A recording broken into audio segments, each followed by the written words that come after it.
지매입니다. 의사의 차갑고 단정한 목소리가 진료실에 울려 퍼졌습니다. 이순자 할머니는 72세의 나이에도 허리를 곧게 펴고 앉아 있었지만 그 한마디에 어깨가 살짝 움츠러들었습니다. 초기 단계이긴 하지만 진행을 막을 수는 없습니다. 가족분들이 각별히 신경 써 주셔야 합니다. 진료실 뒤편에 서 있던 아들 민호가 한숨을 크게 내쉬었습니다.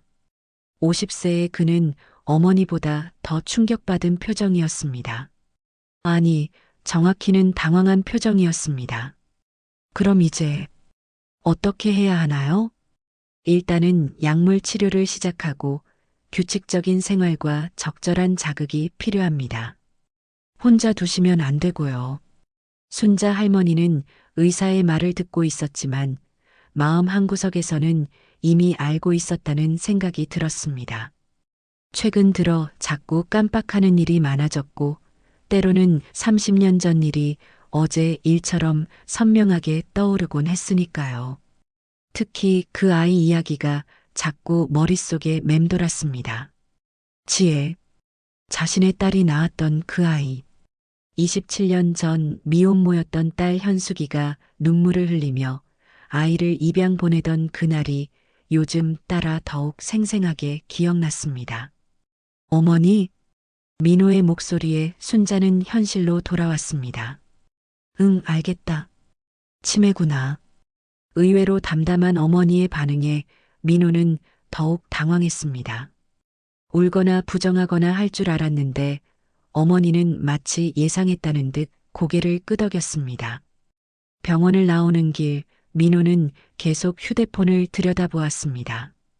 어머니는 그런 아들을 바라보며 속으로 쓴웃음을 지었습니다. 아마 요양원을 알아보고 있을 것입니다. 자신을 돌볼 시간도 마음도 없는 아들이니까요. 민호야, 네 어머니, 내가 찾고 싶은 사람이 있다. 민호는 운전대를 잡은 채 고개를 돌렸습니다. 누구요? 지혜라는 아이야. 내 누나가 낳은. 어머니, 또 그 얘기예요? 누나는 27년 전에 돌아가셨잖아요. 그리고 그 아이는 어디 갔는지도 모르고요. 민호의 목소리에는 짜증이 섞여 있었습니다. 어머니가 가끔 꺼내는 이 이야기를 그는 늘 불편해했습니다. 미혼모였던 누나의 일이며 입양 보낸 조카의 일이며 모두 감추고 싶은 가족사였으니까요. 찾고 싶다고 했잖아. 어머니, 치매 초기라고 했잖아요. 이상한 생각하지 마세요. 순자는 더 이상 말하지 않았습니다. 아들에게는 이해받을 수 없다는 것을 알았으니까요. 하지만 마음속으로는 다짐했습니다. 기억이 완전히 사라지기 전에 반드시 그 아이를 찾겠다고. 차창 밖으로 봄볕이 따스하게 비쳐들었지만 순자의 마음은 복잡했습니다. 시간이 얼마 남지 않았다는 현실과 마지막으로 하고 싶은 일이 있다는 간절함이 가슴속에서 부딪혔습니다. 일주일 후 순자는 강남의 한 요양병원에 입원했습니다. 민호가 알아본 곳 중에서 가장 시설이 좋다는 곳이었습니다. 하지만 순자에게는 그저 감옥 같았습니다. 어머니, 여기가 제일 좋은 곳이에요. 간병인도 친절하고 시설도 깨끗하잖아요. 민호는 어머니를 달래듯 말했지만 사실 그의 마음속에는 안도감이 더 컸습니다. 치매 환자를 집에서 돌보는 것은 현실적으로 불가능했으니까요. 회사 일도 바쁘고 아내도 시어머니를 부담스러워했습니다. 집에서 지내고 싶은데 어머니 혼자 계시면 위험해요. 여기서 전문적인 관리를 받으셔야 해요. 순자는 더 이상 말하지 않았습니다. 아들의 마음도 이해했으니까요. 하지만 가슴 한구석이 쓸쓸했습니다. 자신이 평생 모은 재산으로 이런 좋은 병원에 입원할 수 있지만 정작 마음을 나눌 가족은 없다는 현실이 슬펐습니다. 그럼 저는 일주일에 2번씩 오겠어요. 필요한 것 있으면 간병인한테 말씀하시고요. 민호가 떠나고 나자 순자는 홀로 병실에 앉아 있었습니다. 깨끗하고 넓은 1인실이었지만 왠지 더 외로웠습니다. 창밖으로는 도시의 번화가가 내려다 보였고 사람들이 바쁘게 오가는 모습이 보였습니다. 그때 문이 열리고 한 여성이 들어왔습니다. 50대 초반으로 보이는 그녀는 단정한 유니폼을 입고 따뜻한 미소를 지었습니다. 안녕하세요, 할머니. 저는 김숙희라고 해요. 앞으로 할머니를 돌봐드릴 요양보호사예요. 순자는 그녀의 눈을 바라보았습니다. 아들의 눈에서는 볼 수 없었던 진심이 느껴졌습니다. 계산적이지 않고 의무감도 아닌 순수한 따뜻함이었습니다. 고맙구나, 숙희야. 할머니, 편하게 지내세요. 제가 잘 돌봐드릴게요. 순자는 그날 밤 오랜만에 마음이 조금 놓였습니다. 적어도 이곳에서는 자신을 이해해줄 사람이 한 명은 있을 것 같았으니까요. 요양원에서의 첫날 밤 순자는 잠을 이루지 못했습니다. 낯선 환경 때문이기도 했지만 자꾸만 떠오르는 기억 때문이었습니다. 치매라는 진단을 받고 나서 더욱 선명해진 30년 전의 그날이었습니다. 1996년 한겨울이었습니다. 당시 25살이었던 딸 현숙이가 눈물을 흘리며 갓난아기를 안고 돌아왔습니다. 미혼모가 된 딸을 받아들이기까지 순자도 시간이 필요했지만 손녀를 보는 순간 마음이 녹았습니다. 엄마, 미안해요. 정말 미안해요. 현숙이는 계속 울기만 했습니다. 아이 아버지는 책임을 지지 않고 사라졌고 당시 순자네 한복점은 경영난에 시달리고 있었습니다. 현실적으로 아이를 키우기가 어려운 상황이었습니다. 지혜라고 이름 지었어요. 지혜롭게 자라라고. 아기는 정말 예뻤습니다. 현숙이를 닮아 눈이 또렷했고 작은 손가락은 순자의 손을 꼭 잡았습니다. 순자는 그 순간 이 아이를 끝까지 지키겠다고 다짐했습니다. 하지만 현실은 녹록하지 않았습니다. 현숙이는 산후우울증에 시달렸고 한복점은 점점 어려워졌습니다. 빚이 늘어나고 생활비도 부족했습니다. 무엇보다 현숙이가 아이를 제대로 돌보지 못했습니다. 엄마, 저는 엄마가 될 자격이 없어요. 이 아이가 불쌍해요. 6개월을 버티던 현숙이가 마침내 입양을 결정했습니다. 순자는 반대했지만 현숙이의 의지가 확고했습니다. 그리고 솔직히 순자도 현실적인 어려움을 인정할 수밖에 없었습니다. 입양 기관에서는 좋은 가정을 소개해주겠다고 약속했습니다. 경제적으로 여유 있고 아이를 간절히 원하는 부부라고 했습니다. 지혜야, 미안하다.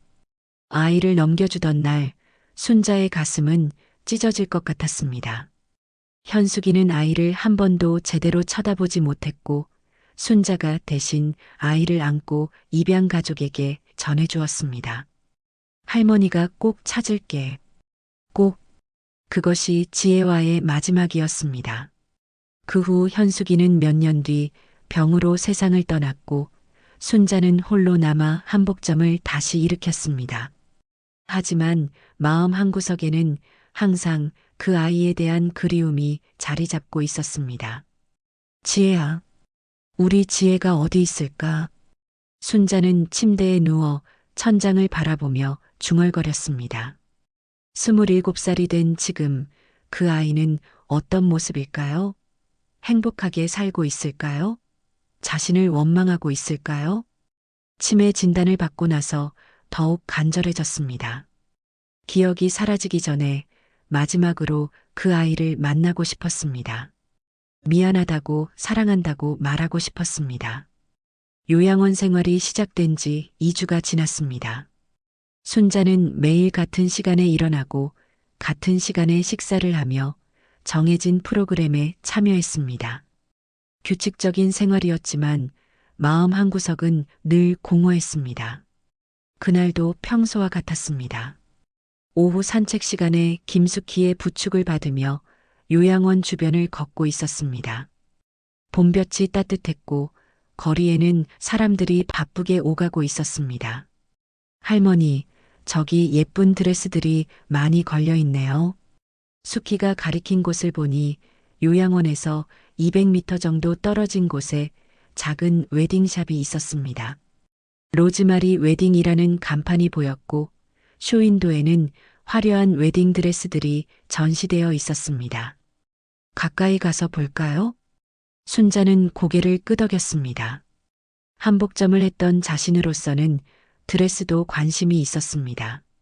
두 사람은 천천히 웨딩샵 앞으로 걸어갔습니다. 그때였습니다. 샵 안에서 한 젊은 여성이 나왔습니다.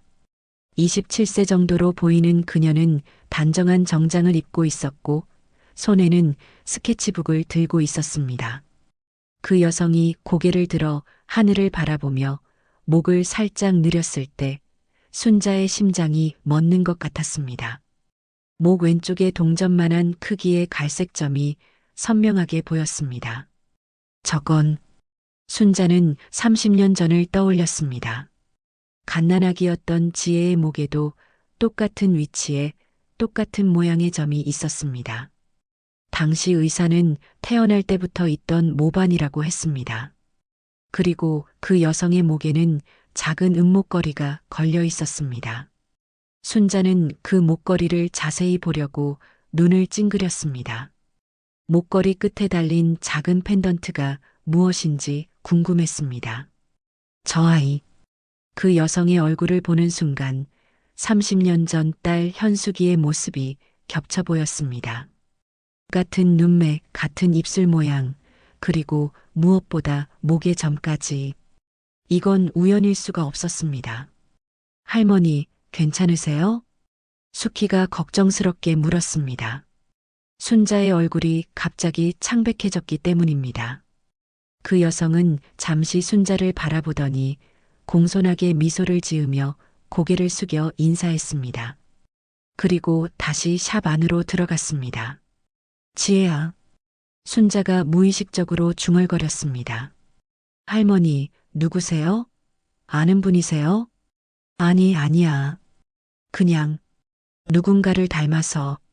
순자는 그 자리에서 한동안 움직이지 못했습니다. 가슴이 두근거렸고 손이 떨렸습니다. 정말 설마 저 아이가 지혜일까요? 그날 밤 순자는 잠을 이루지 못했습니다. 낮에 본 그 여성의 얼굴이 계속 떠올랐습니다. 닮은 것은 우연일 수도 있지만 그 직감은 너무나 강했습니다. 수키야.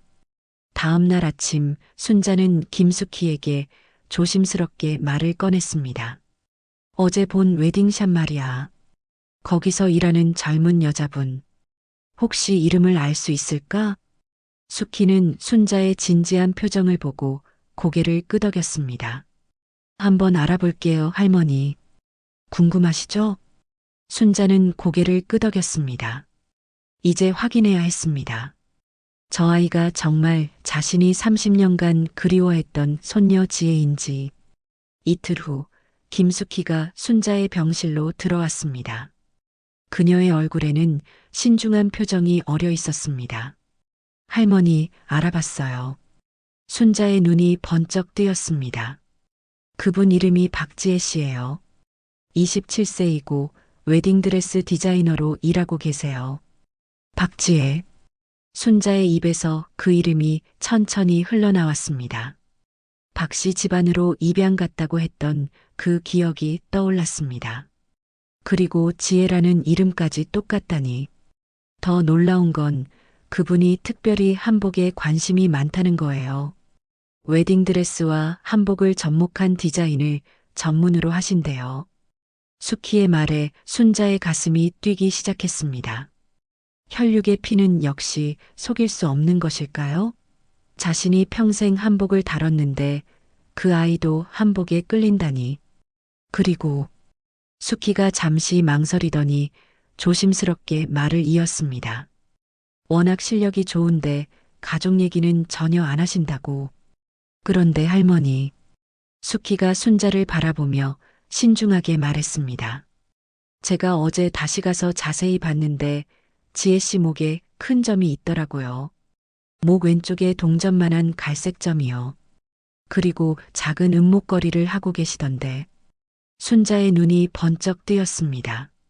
목걸이가 어떻게 생겼는데? 작고 둥근 펜던트였어요. 뭔가 새겨진 것 같았는데 자세히는 못 봤어요. 순자는 벌떡 일어나 옷장을 열었습니다. 깊숙한 곳에서 작은 상자를 꺼냈습니다. 30년간 간직해온 것들이 들어있는 상자였습니다. 이거야. 순자가 꺼낸 것은 작은 사진 한 장이었습니다. 갓난아기였던 지혜가 목에 작은 은목걸이를 하고 있는 사진이었습니다. 그리고 아기의 목 왼쪽에는 분명히 갈색 점이 보였습니다.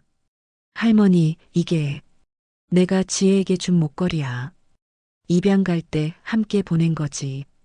펜던트에는 사랑이라는 글자가 새겨져 있어. 수키는 사진을 보고 깜짝 놀랐습니다. 목의 점 위치와 크기가 정확히 일치했습니다. 순자의 눈에 눈물이 고였습니다. 이제 확신할 수 있었습니다. 모든 것이 맞아떨어졌습니다.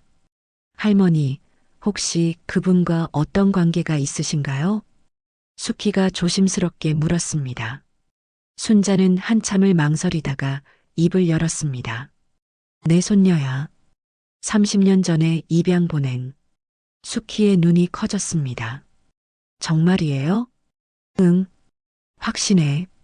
그 아이가 우리 지혜야. 순자는 벌떡 일어나 창가로 걸어갔습니다. 웨딩샵이 있는 방향을 바라보며 두 손을 모았습니다. 30년 만에 찾았구나. 그날부터 순자는 매일 같은 시간에 웨딩샵 근처를 산책했습니다. 지혜가 출근하고 퇴근하는 모습을 멀리서나마 볼 수 있었습니다. 그 아이가 고객들과 상담하는 모습, 스케치북에 뭔가를 그리는 모습, 때로는 혼자 웃는 모습까지. 지혜는 정말 아름다운 여성으로 자랐습니다. 차분하고 우아했으며 일에 대한 열정이 얼굴에서 느껴졌습니다. 입양 가정에서 사랑받으며 잘 자란 것 같아 순자는 한편으로는 안도했습니다. 하지만 때로는 아이가 혼자 있을 때 보이는 외로운 표정이 순자의 가슴을 아프게 했습니다. 아마도 자신의 뿌리를 모르는 입양아로서의 고민이 있을 것입니다. 할머니, 그분께 다가가시지 그래요?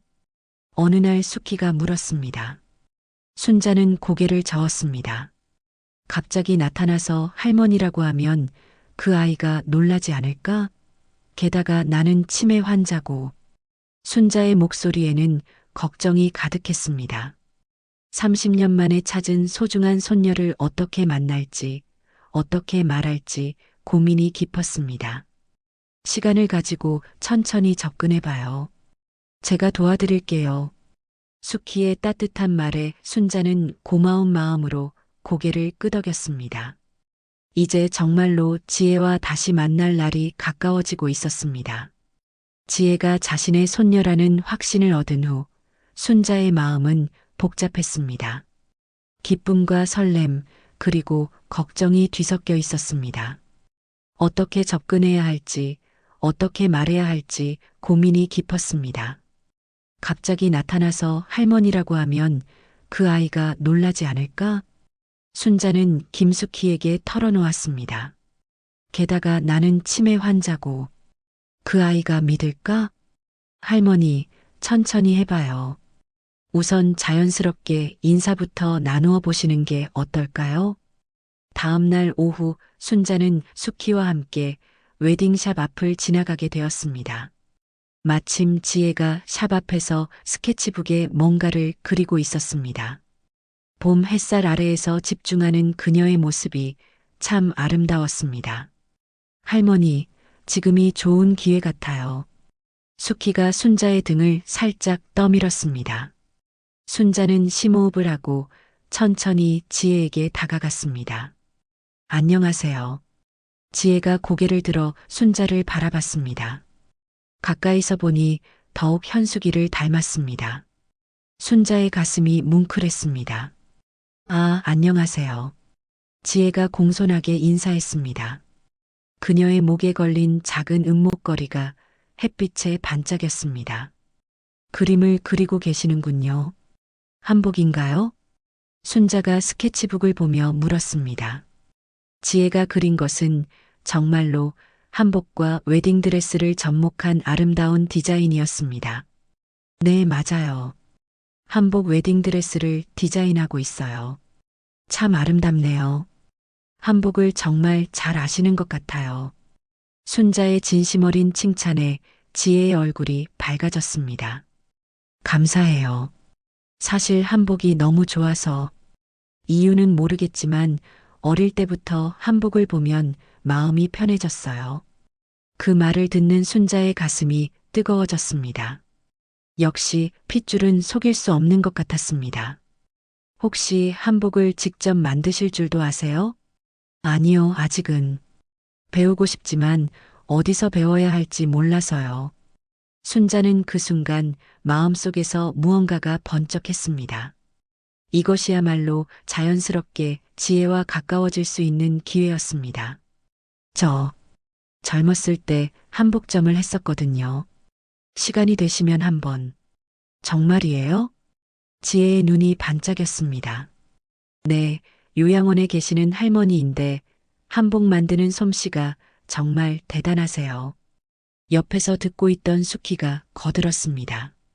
혹시 괜찮으시다면 가끔 뵙고 한복에 대해 여쭤볼 수 있을까요? 지혜가 순수한 눈빛으로 물었습니다. 순자의 마음이 따뜻해졌습니다. 물론이지요. 언제든 환영이에요. 3일 후 지혜가 요양원을 찾아왔습니다. 손에는 자신이 그린 한복 스케치들을 가득 담은 포트폴리오를 들고 있었습니다. 순자는 그날 아침부터 가슴이 두근거려 잠시도 앉아 있을 수 없었습니다. 할머니, 1층 카페에서 만나시면 돼요. 제가 미리 한복들을 가져다 놓았어요. 김숙희가 순자를 휠체어에 태우고 엘리베이터로 내려갔습니다. 요양원 1층에는 보호자들과 입원자들이 편하게 만날 수 있는 작은 카페가 있었습니다. 넓은 창으로 햇빛이 들어와 따뜻한 분위기였습니다. 순자는 자신이 젊었을 때 만든 한복 몇 벌을 카페 테이블 위에 조심스럽게 펼쳐 놓았습니다. 비록 오래된 것들이지만 정성스러운 바느질과 아름다운 색감은 여전했습니다. 할머니, 손님이 오셨어요.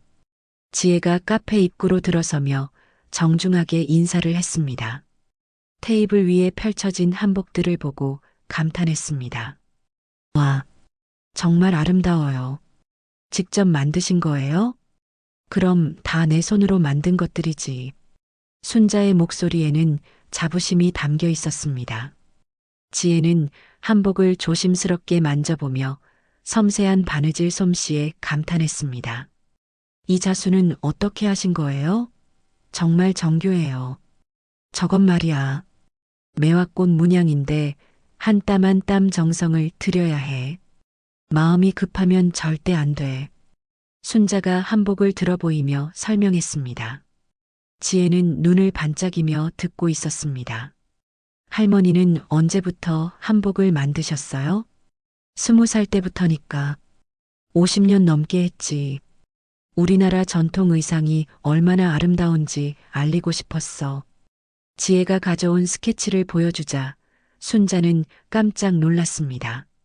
비록 서양식 웨딩드레스와 접목한 디자인이었지만 한복의 기본 구조와 미감을 정확히 이해하고 있었습니다. 이건 정말 잘 그렸구나. 한복의 선이 살아있어. 정말요? 사실 한복을 제대로 배워본 적이 없어서 늘 아쉬웠어요. 그럼 내가 가르쳐 줄까? 시간이 되면 말이야. 순자의 제안에 지혜의 얼굴이 환하게 밝아졌습니다. 정말이에요? 너무 감사해요. 그 순간 순자는 지혜의 웃는 모습을 보며 가슴이 뭉클했습니다. 30년 전 현숙이가 웃을 때와 똑같은 모습이었습니다. 그리고 목에 걸린 작은 목걸이가 더욱 확실하게 보였습니다. 카페 한쪽에서 김숙희가 커피를 마시며 두 사람을 지켜보고 있었습니다. 순자가 얼마나 행복해하는지 느껴졌습니다. 그런데 할머니, 지혜가 조심스럽게 물었습니다. 혹시 가족분들은 어디 계세요? 순자의 표정이 잠시 어두워졌습니다. 아들이 하나 있는데 바빠서 자주 못 와. 그리고 순자는 잠시 망설이다가 말을 이었습니다. 딸이 하나 있었는데 오래전에 세상을 떠났어. 그 딸이 낳은 손녀가 있었는데 어릴 때 헤어져서 지금 어디 있는지 몰라. 지혜의 눈이 커졌습니다. 자신도 입양하라는 걸 알고 있었기에 순자의 말이 남의 일 같지 않았습니다. 그 손녀분을 많이 그리워하시나 봐요. 응, 매일 생각해. 지금쯤 어디서 뭘 하고 있을까? 행복하게 살고 있을까? 순자의 목소리가 떨렸습니다. 지혜는 순자의 손을 조심스럽게 잡았습니다. 분명 어디선가 잘 살고 계실 거예요. 그리고 할머니를 그리워하고 계실 거예요. 지혜의 따뜻한 위로에 순자의 눈가가 촉촉해졌습니다. 이 아이가 바로 자신이 그리워하는 그 손녀라는 것을 아직은 말할 수 없었지만 마음으로는 이미 느끼고 있었습니다. 그 이후로 지혜는 일주일에 2번씩 요양원 1층 카페를 찾았습니다. 매번 새로운 스케치를 가져와 순자에게 보여주고 한복 만들기의 기초를 차근차근 배웠습니다. 순자는 매번 미리 카페에 내려와 한복 재료들과 바느질 도구를 준비해 놓았습니다. 지혜야, 바늘은 이렇게 잡아야 해. 너무 세게 쥐면 손이 아프고 너무 느슨하면 바느질이 고르지 않아. 카페 구석 테이블에서 순자는 지혜의 손을 잡고 직접 가르쳐 주었습니다. 지혜의 손은 부드럽고 따뜻했습니다. 마치 어린 시절 현숙이의 손을 잡던 기억이 떠올랐습니다. 할머니 손은 참 따뜻해요. 지혜가 웃으며 말했습니다. 나이가 들어서 그런가? 예전엔 차가웠는데. 아니에요. 정말 따뜻해요. 마음이 따뜻한 분이니까 손도 따뜻한 거 아닐까요? 지혜의 순수한 말에 순자는 가슴이 뭉클했습니다. 이 아이는 정말 착했습니다. 입양 가정에서 사랑받으며 잘 자랐다는 것이 느껴졌습니다. 지혜야, 너는 어떤 가정에서 자랐니? 어느 날 순자가 조심스럽게 물었습니다. 좋은 부모님을 만났어요. 아버지는 의사이시고 어머니는 피아노 선생님이세요. 외동딸로 정말 사랑받으며 자랐어요. 지혜의 얼굴에 따뜻한 미소가 번졌습니다. 그럼 다행이구나. 좋은 부모님을 만나서. 네, 정말 감사해요. 하지만 지혜가 잠시 망설이더니 말을 이었습니다. 가끔은 궁금해요. 저를 낳아주신 분들은 어떤 분일까? 지금 어디서 뭘 하고 계실까? 순자의 가슴이 찡했습니다. 원망하지는 않니? 아니요. 분명 어쩔 수 없는 사정이 있으셨을 거예요. 그리고 저를 사랑해서 더 좋은 곳으로 보내신 거라고 생각해요. 지혜의 성숙한 대답에 순자는 눈물이 날 것 같았습니다. 이 아이는 정말로 지혜로웠습니다. 이름처럼 지혜롭게 자랐습니다. 할머니는 왜 우세요? 지혜가 걱정스럽게 물었습니다. 아니야, 그냥 너 같은 손녀가 있었으면 얼마나 좋았을까 해서. 할머니의 손녀분도 분명 지혜처럼 착하게 자랐을 거예요. 김숙희가 카페 다른 테이블에서 이 모습을 지켜보며 마음이 복잡했습니다. 순자가 얼마나 지혜를 그리워하는지, 그리고 지혜가 얼마나 순자를 좋아하는지 보였습니다. 하지만 아직 진실을 말할 때가 아니라는 것도 알았습니다. 할머니, 이 목걸이 예쁘지요? 어느 날 지혜가 목에 걸린 은목걸이를 만지며 말했습니다. 순자의 심장이 뛰기 시작했습니다. 어디서 났니? 어릴 때부터 가지고 있었어요. 입양 오기 전부터요. 부모님이 저에게 남겨주신 유일한 선물이래요. 지혜가 목걸이를 열어 보여주었습니다. 작은 펜던트에는 사랑이라는 글자가 새겨져 있었습니다. 순자는 그 순간 모든 것을 확신했습니다. 30년 전 자신이 지혜에게 선물한 바로 그 목걸이였습니다. 참 의미 있는 목걸이구나. 순자가 떨리는 목소리로 말했습니다. 네, 제 보물이에요. 저를 낳아주신 분들이 저를 사랑했다는 증거니까요. 지혜가 목걸이를 소중히 만지는 모습을 보며 순자는 마음속으로 다짐했습니다. 곧, 아주 곧 이 아이에게 진실을 말해야겠다고. 한 달이 지나면서 순자와 지혜의 만남은 더욱 자연스러워졌습니다. 지혜는 이제 요양원 직원들과도 친해져서 지혜 선생님이라는 애칭으로 불리며 사랑받았습니다. 어느 날 순자는 김숙희에게 조심스럽게 말을 꺼냈습니다. 숙희야, 이제 지혜에게 말해야겠어. 할머니, 정말 괜찮으세요? 갑자기 할머니라고 하면 그 아이가 놀라지 않을까요? 그래도 더 늦으면 안 될 것 같아. 치매가 점점. 순자의 목소리가 떨렸습니다. 최근 들어 가끔 기억이 흐릿해지는 순간들이 있었습니다. 어제 일을 기억 못하거나 지혜의 이름을 잠깐 잊는 일들이 생겼습니다. 어떻게 말씀하실 거예요? 증거를 보여줘야지. 30년 전 사진하고 입양기관 서류도 아직 가지고 있어. 순자는 결심한 듯 고개를 끄덕였습니다. 그날 오후 평소보다 일찍 카페에 내려간 순자는 특별한 것들을 준비했습니다. 오래된 앨범과 서류 봉투, 그리고 30년 전 지혜를 위해 만들다가 완성하지 못한 작은 한복까지. 할머니, 오늘은 뭔가 특별한 게 많네요. 지혜가 웃으며 들어와 자리에 앉았습니다. 지혜야, 오늘 너에게 중요한 얘기가 있어. 순자의 진지한 표정에 지혜도 긴장했습니다. 네, 할머니. 무슨 얘기세요? 순자는 떨리는 손으로 앨범을 열었습니다. 첫 페이지에는 갓난아기 사진이 있었습니다. 목에 작은 은목걸이를 한 아기였습니다. 이 아기가. 그때 갑자기 순자의 머릿속이 하얘졌습니다. 방금까지 선명했던 기억이 갑자기 흐릿해졌습니다.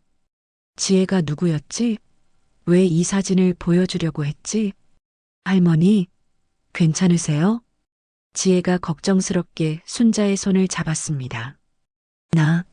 내가 뭘 하려고 했더라. 순자가 혼란스럽게 중얼거렸습니다. 치매 증상이 갑자기 나타난 것이었습니다. 할머니, 천천히 하세요. 괜찮아요. 지혜가 순자를 달래며 김숙희를 불렀습니다. 김숙희가 급히 다가와 순자의 상태를 확인했습니다. 할머니, 저예요. 숙희예요. 괜찮으세요? 숙희야, 내가 뭘 하려고 했지? 중요한 일이 있었는데. 순자의 눈에 눈물이 고였습니다. 가장 중요한 순간에 기억이 사라져버렸습니다. 지혜는 테이블 위의 아기 사진을 보며 가슴이 이상하게 뛰었습니다. 그 아기의 목에 걸린 목걸이가 자신의 것과 똑같아 보였기 때문입니다. 할머니, 혹시 이 아기가... 미안해, 지혜야. 오늘은 여기까지 할게. 할머니 몸이 좀 안 좋아서. 김숙희가 순자를 휠체어에 태우며 지혜에게 사과했습니다. 지혜는 아쉬운 마음으로 그들을 바라보았습니다. 뭔가 중요한 이야기를 들을 뻔했는데 아쉬웠습니다. 그날 밤 순자는 병실에서 자신의 기억력이 점점 나빠지는 것을 실감했습니다. 시간이 얼마 남지 않았다는 절망감과 함께 지혜에게 진실을 말하지 못한 후회가 밀려왔습니다. 지혜에게 진실을 말하려다 실패한 후 순자의 치매 증상은 급격히 악화되었습니다. 낮에는 비교적 멀쩡했지만 밤이 되면 상황이 달라졌습니다. 현수가. 밤마다 순자는 죽은 딸의 이름을 부르며 울었습니다. 그리고 지혜를 찾으며 헤맸습니다. 지혜는 어디 갔니? 우리 지혜가 어디 있어? 간호사들은 순자를 달래려 했지만 쉽지 않았습니다. 수면제를 써도 깊은 잠을 자지 못했고 새벽마다 깨어나 딸과 손녀를 찾았습니다. 김숙희는 이런 순자를 보며 마음이 아팠습니다. 낮에는 지혜와 행복한 시간을 보내지만 밤에는 혼자 그리움에 괴로워하는 모습이 안타까웠습니다. 할머니, 제가 옆에 있을게요. 김숙희가 순자의 손을 잡으며 위로했습니다. 숙희야, 내가 지혜에게 말 못한 게 너무 후회돼. 내 기억이 점점 사라져가는데. 할머니, 기회가 또 있을 거예요. 하지만 순자의 상태는 점점 나빠졌습니다. 낮에도 가끔 지혜를 알아보지 못하는 순간들이 생겼습니다. 누구세요? 어느 날 카페에서 지혜를 보고 순자가 당황스럽게 물었습니다. 할머니, 저예요. 지혜예요. 지혜? 지혜가 누구야? 그 순간 지혜의 가슴이 무너지는 것 같았습니다. 이제 막 가까워졌다고 생각했는데 할머니가 자신을 기억하지 못한다니.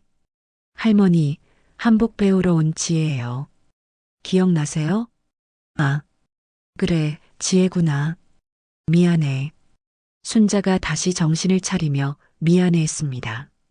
하지만 이런 일들이 점점 잦아졌습니다. 한편 순자의 아들 민호는 어머니의 상태가 악화되자 다른 계획을 세웠습니다.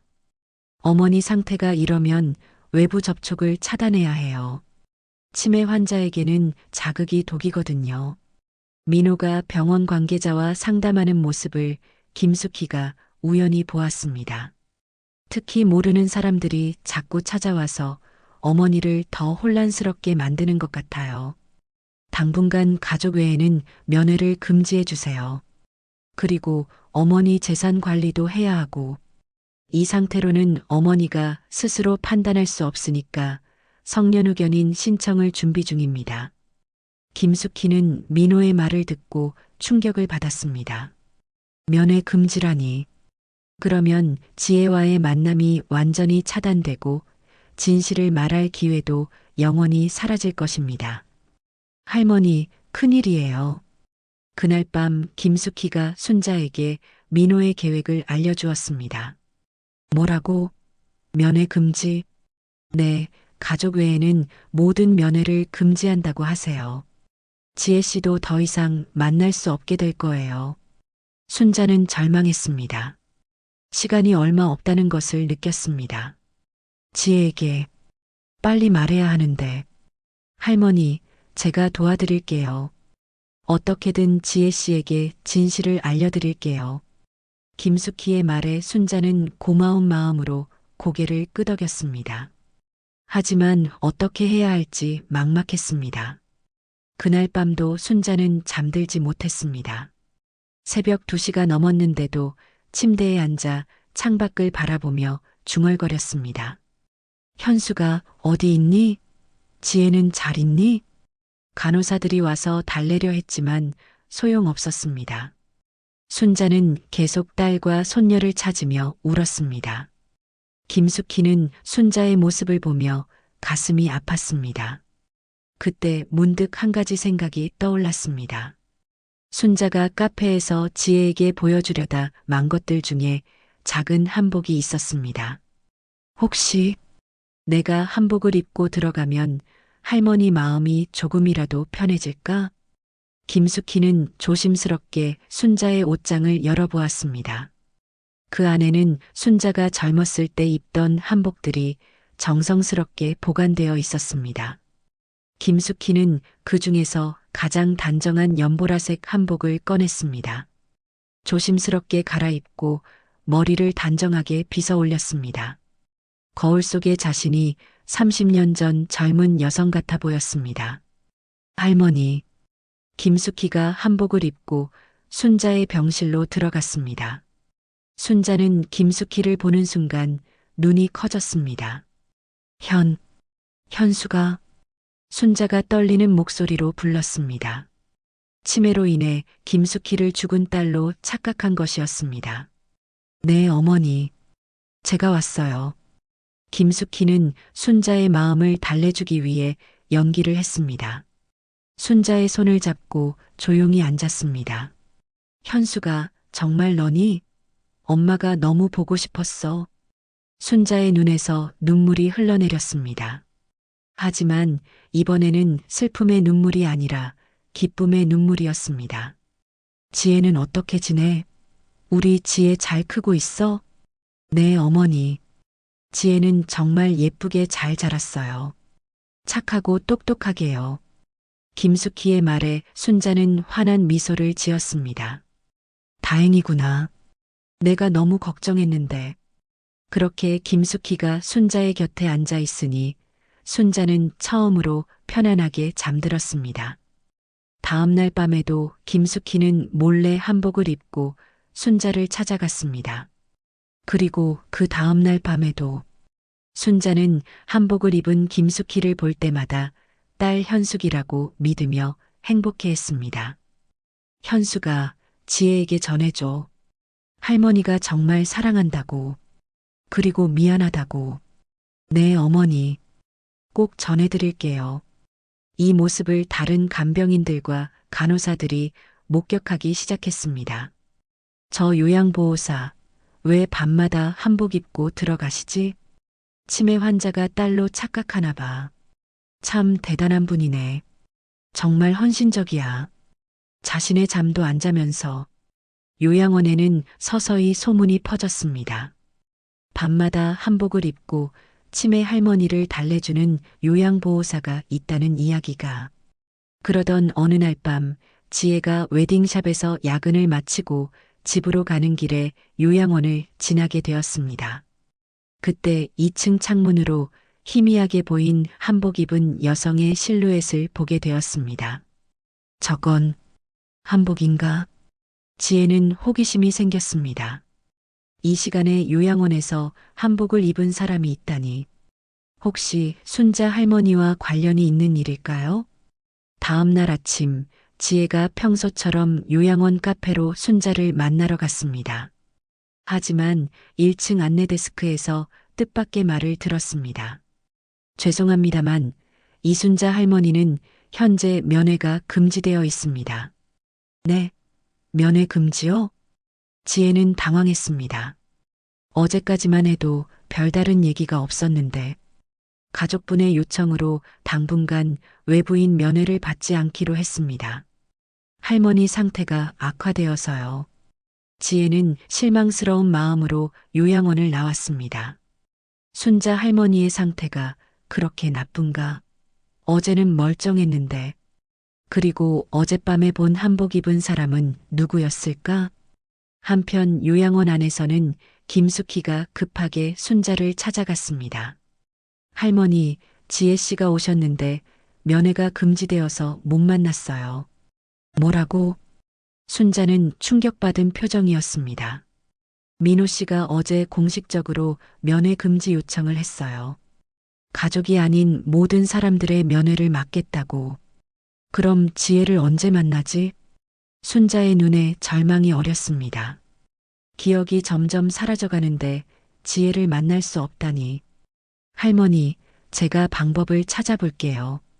지혜 씨에게 할머니 마음을 전해드릴게요. 그날 오후 김숙희는 몰래 웨딩샵을 찾아갔습니다. 지혜는 스케치북에 뭔가를 그리고 있었는데 평소보다 표정이 어두워 보였습니다. 지혜 씨? 아, 숙희 아주머니. 어떻게 여기까지? 지혜가 반갑게 인사했습니다. 할머니 때문에 왔어요. 면회 금지 때문에 속상하시죠? 네. 갑자기 왜 그런 건지 모르겠어요. 할머니 상태가 그렇게 나쁜가요? 김숙희는 잠시 망설이다가 입을 열었습니다. 사실 할머니가 지혜 씨에게 하고 싶은 말씀이 있으세요. 아주 중요한 얘기요. 무슨 얘기인데요? 직접 말씀드릴 수는 없고 혹시 시간 되실 때 저와 함께 할머니를 만날 수 있을까요? 몰래요. 지혜의 눈이 커졌습니다. 몰래요? 네. 오늘 밤 늦게 할머니가 정말 간절하게 지혜 씨를 만나고 싶어 하세요. 지혜는 잠시 고민했습니다. 면회 금지를 어기는 것이 맞는 일일까? 하지만 순자 할머니를 생각하니 마음이 아팠습니다. 무슨 얘기인지 알 수 있을까요? 직접 들으셔야 할 것 같아요. 정말 중요한 얘기예요. 김숙희의 진지한 표정에 지혜는 고개를 끄덕였습니다. 알겠어요. 언제 갈까요? 오늘 밤 11시에 요양원 뒷문으로 오세요. 제가 안내해 드릴게요. 그날 밤 지혜는 약속 시간에 요양원 뒷문으로 갔습니다. 김숙희가 기다리고 있었고 조용히 손짓하며 안으로 안내했습니다. 조용히 따라오세요. 둘은 엘리베이터를 타고 2층으로 올라갔습니다.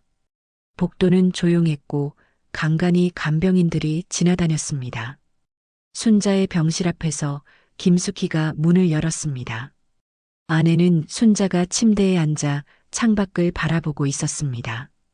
순자의 병실 안은 조용했습니다. 작은 스탠드 불빛만이 방을 은은하게 비추고 있었습니다. 순자는 지혜가 들어오는 것을 보고 눈이 반짝였습니다. 지혜야, 정말 왔구나. 할머니, 괜찮으세요? 면회 금지라고 해서 걱정했어요. 지혜가 순자의 침대 옆 의자에 앉으며 걱정스럽게 물었습니다. 순자는 지혜의 손을 꼭 잡았습니다. 그 손이 떨리고 있다는 것을 지혜가 느꼈습니다. 지혜야, 오늘 너에게 꼭 해야 할 말이 있어. 순자의 목소리가 평소보다 더 진지했습니다. 네, 할머니. 무슨 말씀이세요? 순자는 침대 옆 서랍에서 낡은 앨범과 서류 봉투를 꺼냈습니다. 그리고 작은 상자도 함께. 이것들을 보여주고 싶었어. 순자가 앨범을 열었습니다.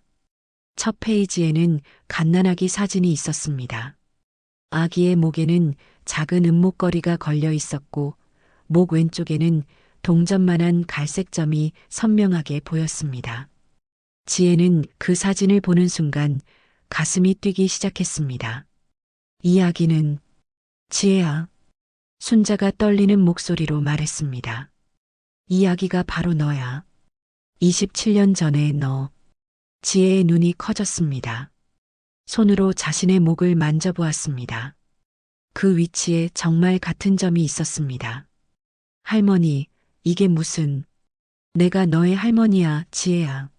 너의 외할머니. 순자의 눈에서 눈물이 흘러내렸습니다. 30년 전에 너의 엄마 현숙이가 어쩔 수 없는 사정으로 너를 입양 보냈어.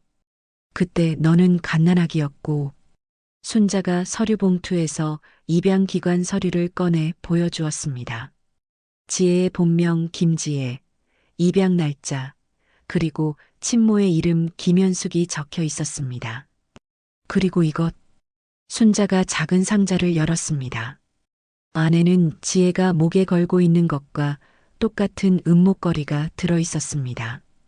내가 너에게 선물로 만들어준 목걸이야. 하나는 너와 함께 보내고 하나는 내가 간직했어. 지혜는 자신의 목걸이를 만져보았습니다.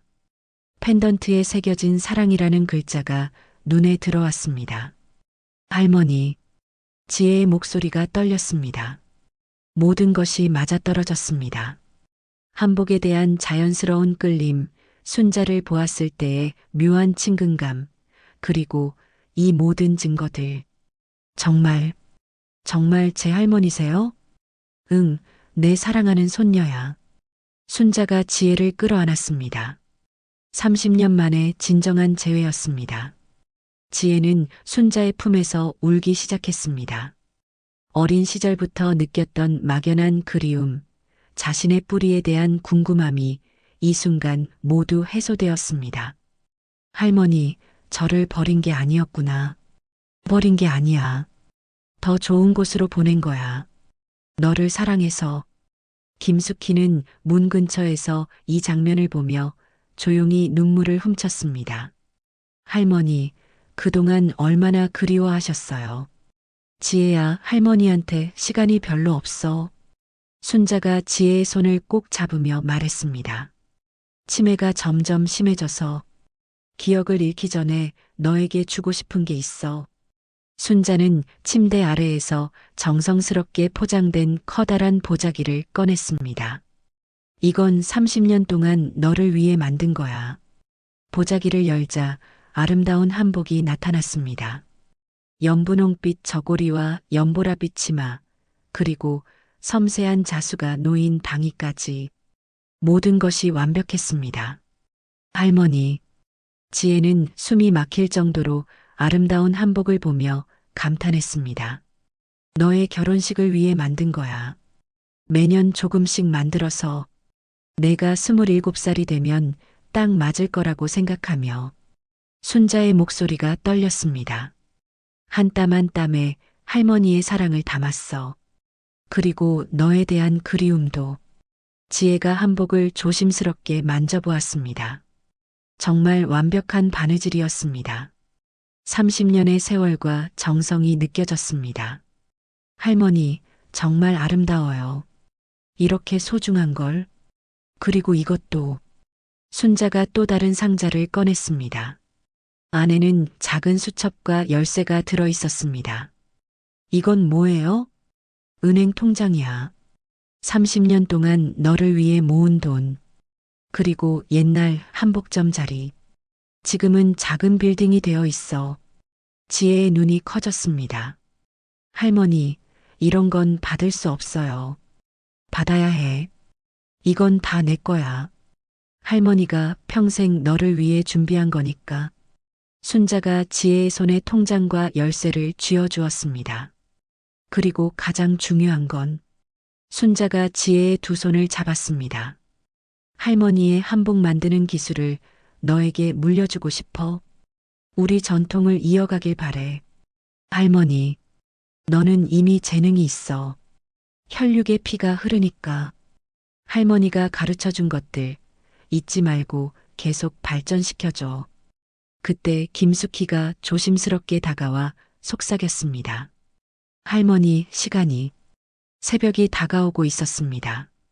곧 간호사들의 순회 시간이었습니다. 지혜야, 이제 가야겠구나. 순자가 아쉬워하며 말했습니다. 할머니, 언제 다시 만날 수 있어요? 모르겠어. 면회 금지가 언제까지 계속될지. 순자의 목소리에 슬픔이 담겨 있었습니다. 하지만 괜찮아. 오늘 너를 만나서 모든 걸 전해줄 수 있었으니까. 지혜는 순자를 꼭 안으며 말했습니다. 할머니 사랑해요. 그리고 저를 사랑해 주셔서 감사해요. 나도 사랑해, 지혜야. 정말 많이. 김숙희의 안내로 지혜는 조용히 요양원을 빠져나왔습니다. 손에는 할머니가 준 보자기와 상자들을 소중히 들고 있었습니다. 집에 돌아온 지혜는 한복을 펼쳐놓고 한참을 바라보았습니다. 30년의 사랑과 정성이 담긴 작품이었습니다. 그리고 자신이 얼마나 사랑받는 존재인지 깨달았습니다. 다음 날부터 지혜는 매일 요양원 근처를 맴돌았습니다. 면회는 할 수 없지만 할머니가 계신 건물을 보는 것만으로도 위로가 되었습니다. 그리고 김숙희를 통해 할머니의 안부를 전해 들었습니다. 순자는 지혜에게 모든 것을 전해준 후로 마음이 많이 편안해졌다고 했습니다. 며칠 후 민호가 평소보다 일찍 요양원을 찾았습니다. 어머니의 상태가 급격히 악화되었다는 연락을 받았기 때문이었습니다. 2층으로 올라가던 중 민호는 복도에서 낯선 젊은 여성이 김숙희와 함께 나오는 것을 보았습니다. 저 사람은 누구지? 민호가 간호사에게 물었습니다. 아, 그분은 박지혜 씨라고 하는데 할머니와 가까운 분이세요. 가까운 분? 면회 금지라고 했는데 왜 들어왔어요? 그게 김숙희 씨가 특별히.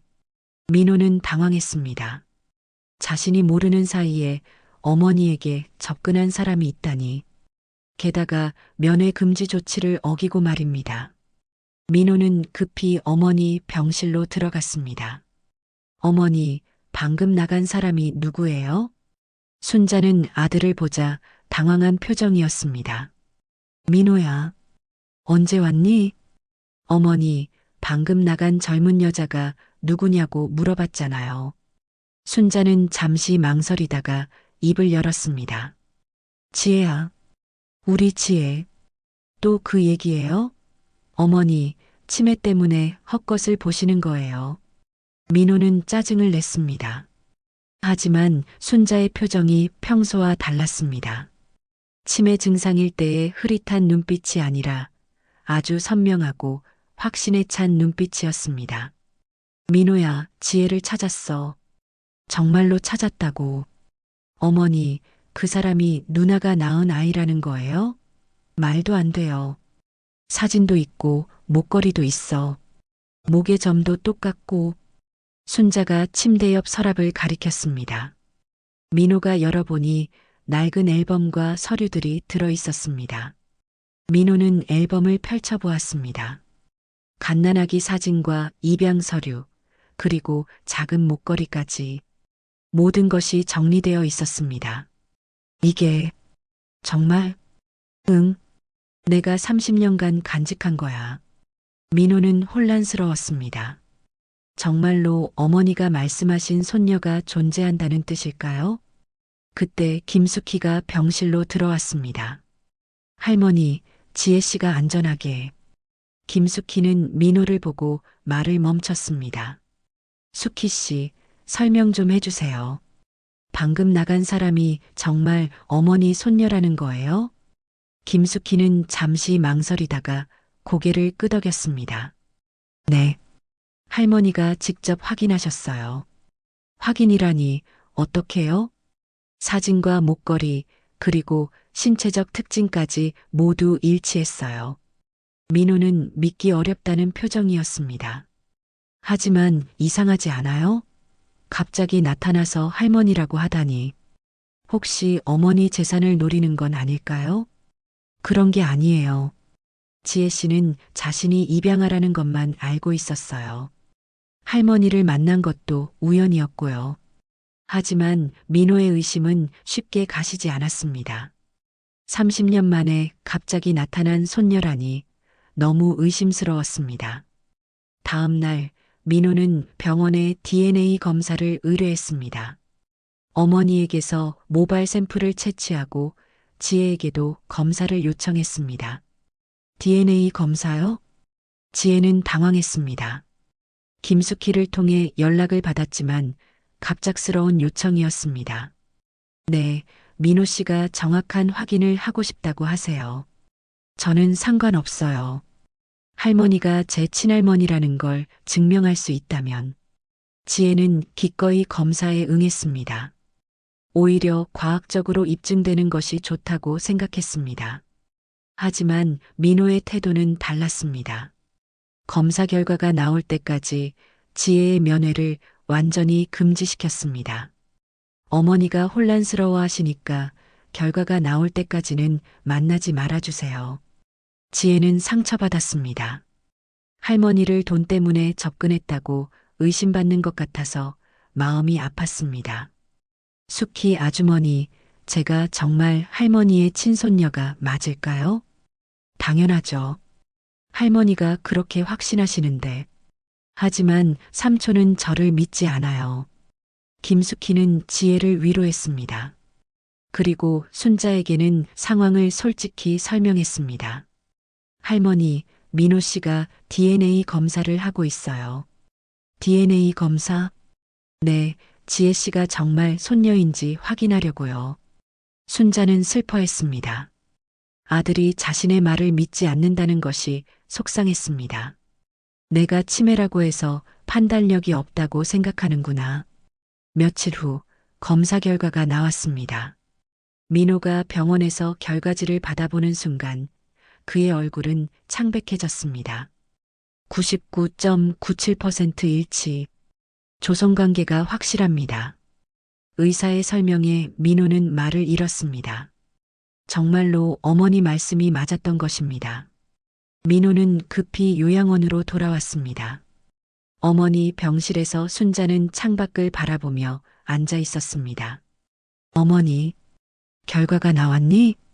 순자가 돌아보며 물었습니다. 네. 정말 손녀가 맞았어요. 민호의 목소리가 떨렸습니다. 어머니, 죄송합니다. 제가 어머니 말씀을 믿지 않았어요. 순자는 아들의 손을 잡았습니다. 괜찮아. 너도 조심스러울 수밖에 없었지. 지혜 씨에게 사과드려야겠어요. 그리고 이제 정식으로 가족으로 받아들이겠습니다.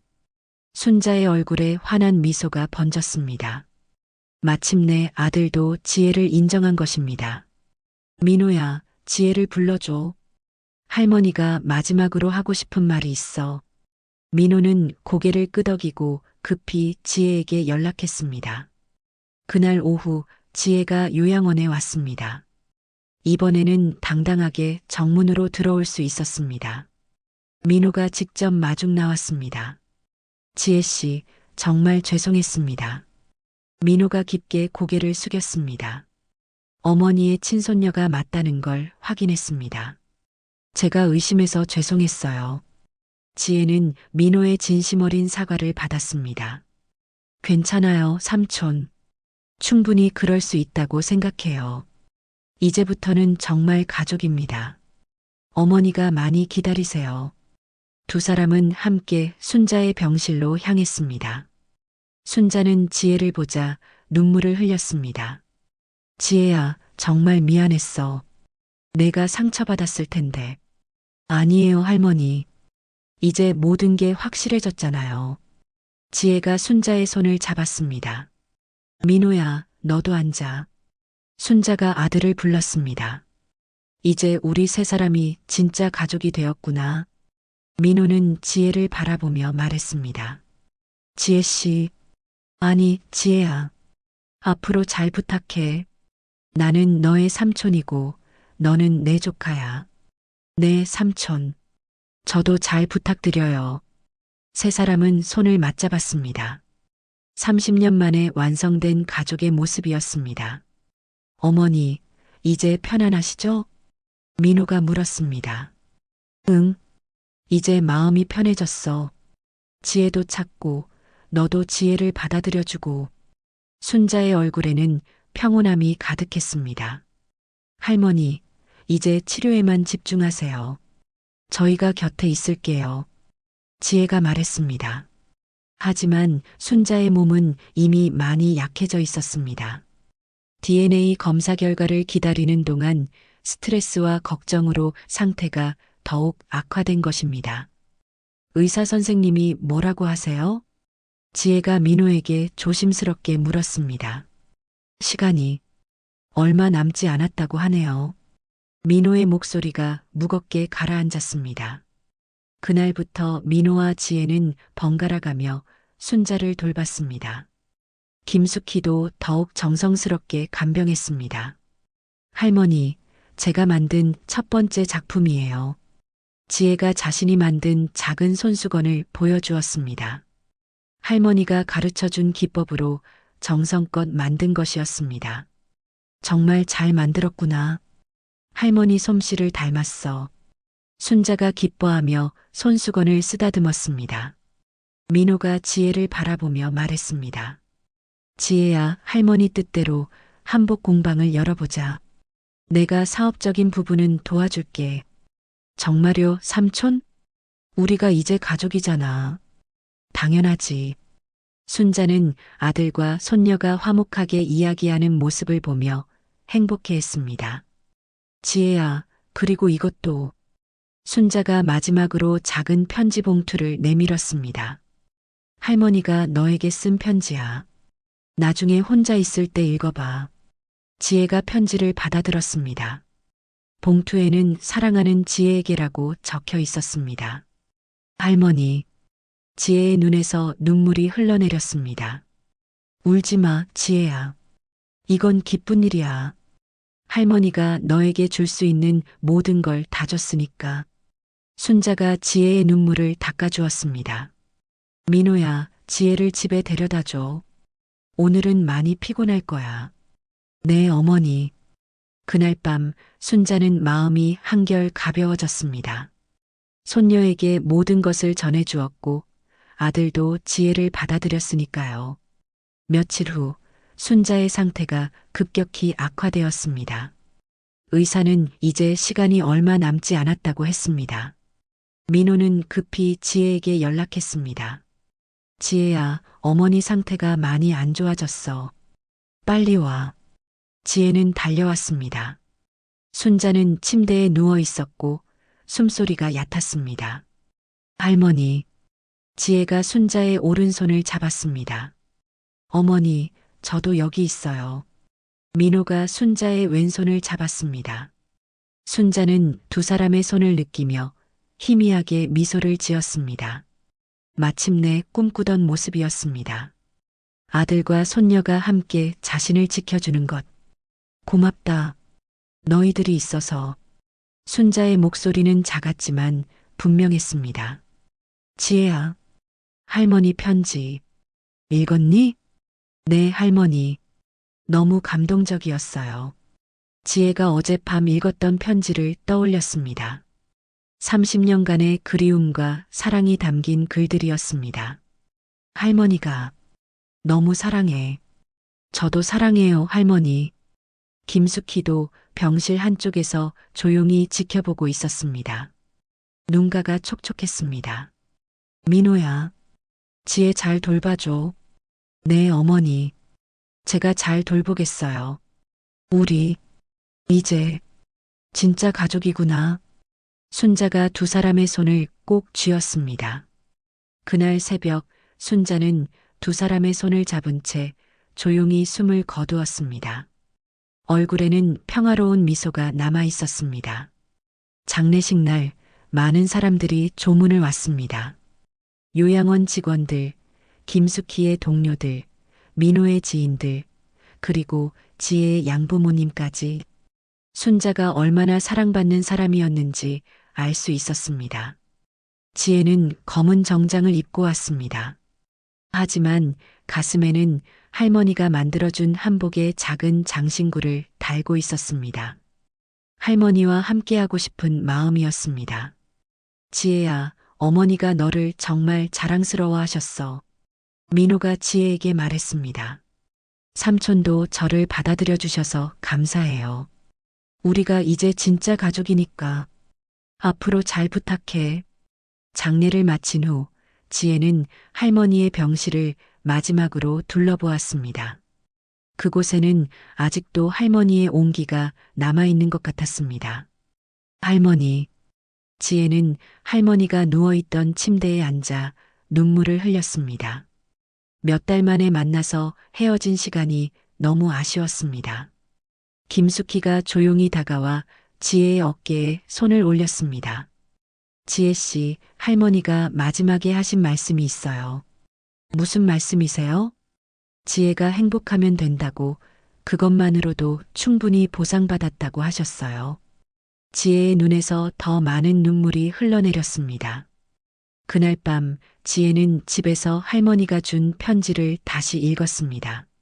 사랑하는 지혜에게 30년 만에 만난 우리 지혜가 얼마나 아름답고 착한지 할머니는 매일 감탄하고 있어.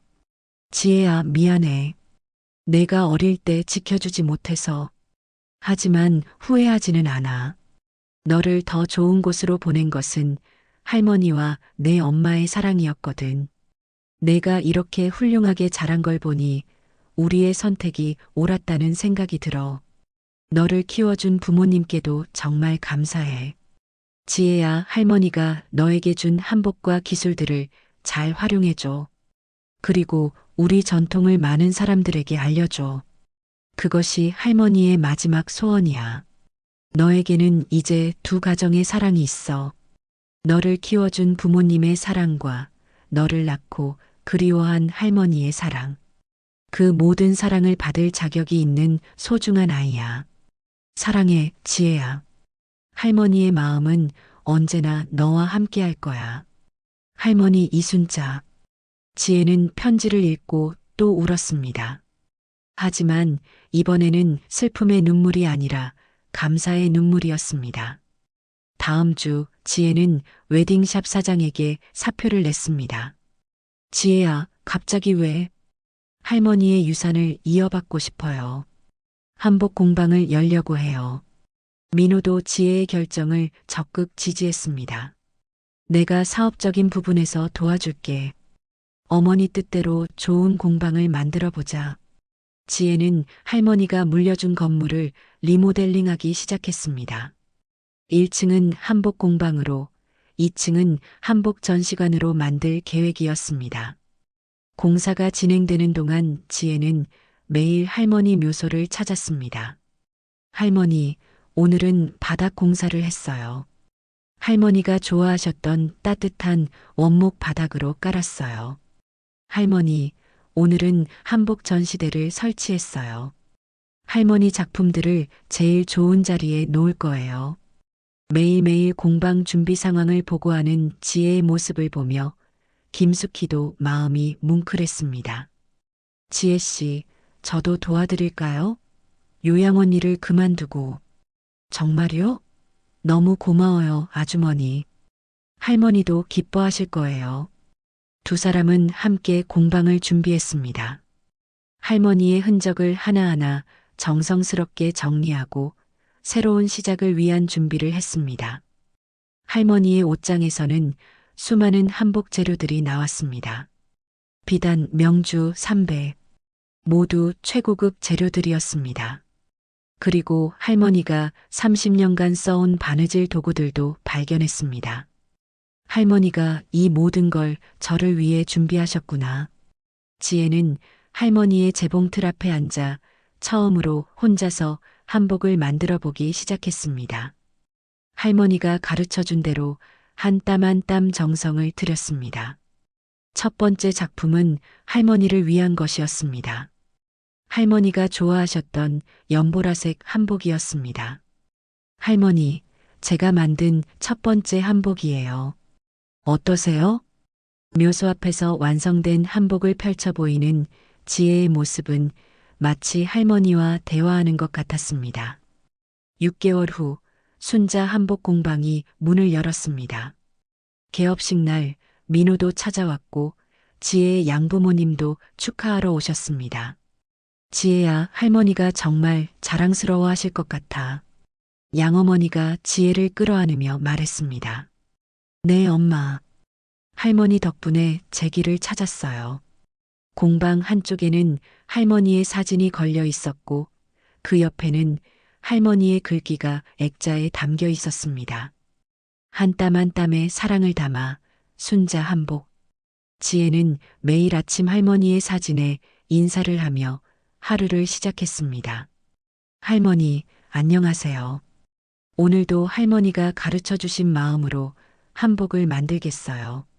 그리고 저녁에는 하루 있었던 일들을 할머니께 보고했습니다. 할머니, 오늘은 젊은 신부가 와서 할머니 스타일의 한복을 주문했어요. 할머니 기법으로 정성껏 만들어 드릴게요. 어느 날 한 할머니 손님이 공방에 오셨습니다. 여기가 그 유명한 순자 한복이구나. 신문에서 봤어. 네, 어서 오세요. 내 손녀 결혼식 한복을 부탁하고 싶은데 정성껏 만들어주겠지? 물론이에요. 제 할머니가 저에게 해주신 것처럼 정성껏 만들어 드릴게요. 그 순간 지혜는 깨달았습니다. 할머니의 사랑이 자신을 통해 다른 사람들에게 전해지고 있다는 것을, 그리고 그것이 바로 할머니가 원하셨던 일이라는 것을. 1년이 지나고 지혜는 할머니 기일의 묘소를 찾았습니다. 손에는 자신이 만든 작은 한복을 들고 있었습니다. 할머니, 보세요. 제가 혼자서 만든 아기 한복이에요. 그것은 지혜가 언젠가 낳을 아기를 위해 미리 만든 것이었습니다. 할머니의 사랑이 저를 거쳐 제 아이에게도 전해질 거예요. 그리고 그 아이가 자라면 또 다음 세대에게. 지혜의 눈에서 눈물이 흘러내렸습니다. 하지만 이번에는 슬픔의 눈물이 아니었습니다. 감사와 희망의 눈물이었습니다. 바람이 불어와 지혜의 머리를 스쳤습니다. 마치 할머니가 쓰다듬어 주시는 것 같았습니다. 할머니, 사랑해요. 그리고 고마워요. 할머니 덕분에 저는 정말 행복해요. 하늘에서는 순자가 지혜를 내려다보며 미소 짓고 있었습니다. 30년간의 그리움과 사랑이 마침내 완성된 순간이었습니다. 진정한 사랑은 죽음도, 시간도, 기억 상실도 이길 수 없다는 것을, 그리고 그 사랑은 세대를 이어 영원히 전해진다는 것을 지혜는 이제 알았습니다. 할머니의 마지막 선물은 한복이나 재산이 아니었습니다. 그것은 바로 영원히 이어지는 사랑이었습니다. 여러분, 오늘 이야기 어떠셨나요? 이야기가 마음에 닿았다면 구독과 좋아요 부탁드릴게요. 여러분의 따뜻한 댓글 하나가 모두에게 큰 힘이 됩니다. 감사합니다.